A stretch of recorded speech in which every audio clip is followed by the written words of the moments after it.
સૌરાષ્ટ્ર ગુજરાતના રજવાડાઓના પૂર્વ રાજવીઓની એક મહત્વપૂર્ણ ચિંતન બેઠક રાજકોટ રાજ પરિવારના આંગણે રંજીત વિલાસ પેલેસ ખાતે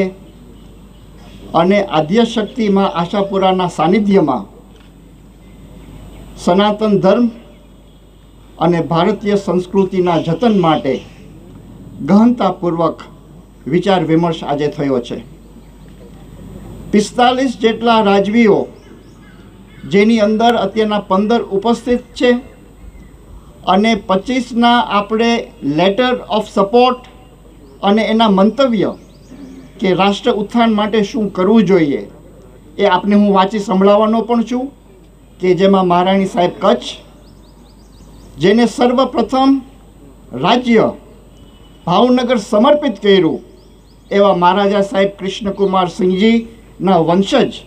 એવા his highness Maharaja Raol Vijayraj Sinhji of ભાવનગરનો પણ પત્ર આવ્યો છે, જે હું આપને વાંચી સંભળાવીશ। મહારાજા સાહેબ હિમાંશુ સિંહજી ઓફ ગોંડલ, કે જે ભગવતસિંહજી બાપુનું જે ટેક્સ ફ્રી સ્ટેટ તરીકે આખા દેશની અંદર પ્રસિદ્ધ હતું, એના વંશજ ગોંડલ બાપુએ પણ પોતે લંડન બિરાજે છે એટલે પત્ર દ્વારા મને એમના વ્યૂઝ અને એમના વિચારો પ્રદર્શિત કર્યા છે। દાતા હિઝ હાઇનેસ, કે જે કાલે આપણે દિશા આદરણીય નરેન્દ્રભાઈની સભામાં પોતે ગયેલા એટલે પોતે પધારી નથી શક્યા, એમનો પણ લેટર ઓફ સપોર્ટ, બધાના જ પત્રો પણ મારી પાસે આવેલા છે, જે હું આપના સમક્ષ મૂકીશ। અને અત્યારના ચિંતન બેઠકની અંદર જે અમને વિચાર પરામર્શ સનાતન ધર્મ અને ભારતીય સંસ્કૃતિના જતન માટે થયો છે, એ આપની સમક્ષ હું તેના પ્રગટ કરું છું। ભાવનગર મહારાજા સાહેબ કૃષ્ણકુમાર સિંહજી, પહેલું રાજ્ય જે રાષ્ટ્રને સમર્પિત થયું।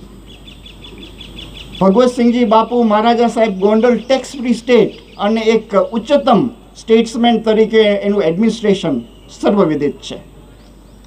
પ્રાતસ્મરણીય લાખાજીરાજ બાપુ રાજકોટ, કે જેને 1925માં રાજાશાહીની અંદર લોકશાહીના બીજનું રોપણ કરી અને પ્રજા પ્રતિનિધિ સભાનું નિર્માણ કર્યું, એ પણ આપ સૌ જાણો છો। રાષ્ટ્ર પ્રથમ, સર્વોપરી એ રાષ્ટ્ર છે,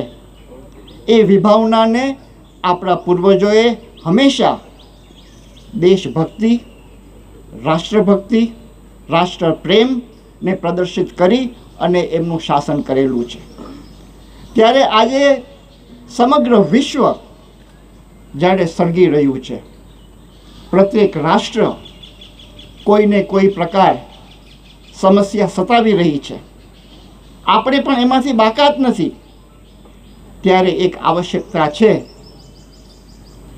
એક એવી સ્થિર અને મજબૂત સરકારની, એક એવા સક્ષમ નેતૃત્વની, એક એવા સ્વયં સ્પષ્ટ અને આર્ષદ્રષ્ટા પ્રધાનમંત્રીની, કે જે આપણા રાષ્ટ્ર સહિત સમગ્ર વિશ્વને દીવાદાંડી બનીને દિશા નિર્દેશ અને દિશા દર્શન કરાવી શકે। અમે ઉપસ્થિત બધા રાજવીઓ, કે જેને મારા પ્રાંગણની અંદર એક અંતરના ઉમળકાથી હું આવકારું છું, એ બધાનું જ મંતવ્ય એ છે કે સને 2024ની આ વર્તમાન લોકસભાની ચૂંટણી એ સામાન્ય ચૂંટણી નથી, પરંતુ સનાતન ધર્મ, સનાતન ભારતીય સંસ્કૃતિ, ભારત દેશ અને આપણા ભાવિ પેઢીના સ્થિર, સુરક્ષિત અને ઉજ્જવળ ભવિષ્યના સૂર્યોદય માટેની પણ ચૂંટણી છે। આપણા પૂર્વજોએ, આર્ષદ્રષ્ટા પૂર્વજોએ એક શિખામણ જે આપતા, એ મારી સ્મૃતિમાં અત્યારના અંકુરિત થાય છે